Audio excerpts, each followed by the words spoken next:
Hello दोस्तों, स्वागत करता हूं आपका हमारे YouTube चैनल प्रभात डिजिटल पॉइंट 2 में। और आज हम लोग पढ़ेंगे सिंधु नदी।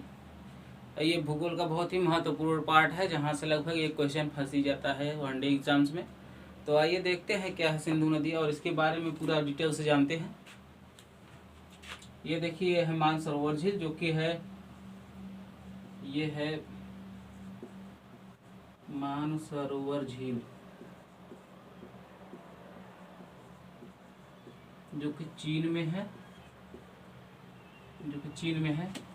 यहाँ से निकलता है हमारा सिंधु नदी, ऐसे होते हुए चला जाता है। और यहाँ से देखिए, ये निकलता है चिनाब नदी, जो कि सिंधु नदी की सबसे बड़ी सहायक नदी है।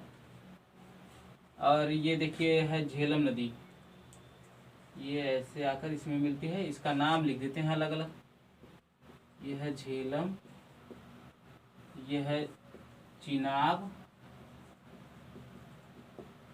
और यहीं से एक नदी और निकलती है सतलज नदी। ये ऐसे होकर ये इसमें मिल जाती है यहाँ पर आकर। ये है सतलज नदी, ये चिनाब था, ये सतलज है।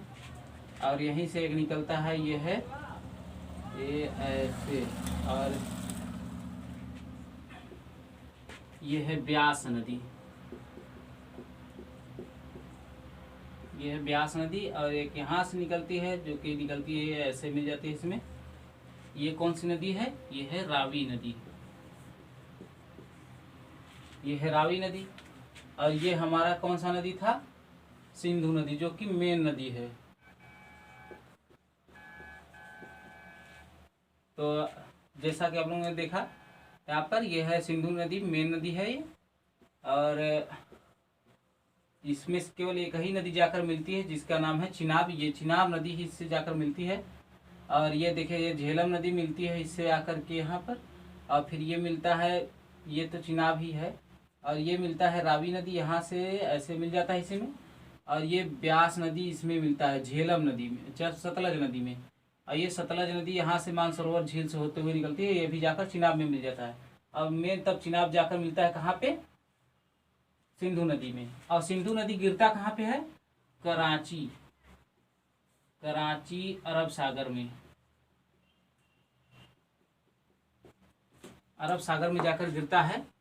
तो देखिए, सिंधु नदी से कुछ संबंधित प्रश्न है जो कि महत्वपूर्ण है और एग्जाम में पूछे भी जाते हैं। तो पहला क्वेश्चन देख लीजिए, सिंधु नदी का सब उद्गम स्थल कहाँ है? तो चीन के मानसरोवर झील से इसका उद्गम स्थल है। दूसरा क्वेश्चन है, सिंधु के अलावा सतलज नदी का उद्गम भी, सिंधु नदी का अलावा सतलज का भी उद्गम स्थल मानसरोवर झील ही है। ठीक है। अगला है सिंधु की सहायक नदियां। सिंधु की सहायक नदियां कौन कौन सी है? चिनाब, झेलम, रावी, सतलज, ब्यास। जिसमें सिंधु की सबसे बड़ी सहायक नदी कौन सी है? चिनाब नदी। चिनाब ही जाकर मेन मिलती है, ये है चिनाब, यही जाकर मिलती है। और सब तो चिनाब में जाकर मिल जाती हैं। तो और आगे देख लेते हैं, पॉइंट है कुछ। नदियां जब दो पहाड़ों के बीच से होकर गुजरती हैं या काट कर गुजरती हैं, तो उसे हम लोग कहते हैं गार्ज, जो कि बहुत ही महत्वपूर्ण है, अक्सर एग्जाम में पूछा जाता है। तो ये था कुछ सिंधु नदी के बारे में, और थोड़ा सा बता देते हैं सिंधु नदी के बारे में। सिंधु नदी से संबंधित कुछ जानकारी है, तो इसको भी जान लीजिए, बहुत ही इम्पोर्टेंट है। सिंधु जल समझौता, जो कि 1960 ईस्वी में हुआ था भारत और पाकिस्तान के बीच। तो इससे में निर्णय यह लिया गया था कि सिंधु नदी का जो 20% पानी है, ये भारत यूज करेगा, और 80% पानी पाकिस्तान यूज करेगा। तो पाकिस्तान यूज करेगा 80% पानी और भारत 20%। और इससे और आगे देखिए, इसमें है कुछ महत्वपूर्ण परियोजनाएं जो कि सिंधु नदी या उसकी सहायक नदियों से संबंधित हैं। तो देख लीजिए, पहला है सालाल बांध परियोजना, जो कि चिनाब नदी पर है। बल्गिहार परियोजना, ये भी चिनाब नदी पर है। ये देखिए, सतलज परियोजना, ये भी चिनाब नदी पर है। दुलहस्ती परियोजना, ये भी चिनाब नदी पर है। और एक ये अलग है तुलबुल परियोजना, जो कि झेलम नदी पर है। तो ये थे कुछ महत्वपूर्ण जानकारी सिंधु नदी के बारे में। तो दोस्तों बताइएगा, कमेंट बॉक्स में जरूर बताइएगा हमारा वीडियो कैसा लगा। और यदि आपको कोई दिक्कत है तो प्लीज़ कमेंट करके बताइएगा, हम पूरा उसे सॉल्व कराने का कोशिश करेंगे, प्रयास करेंगे। वीडियो को लाइक शेयर कमेंट करिए। धन्यवाद दोस्तों।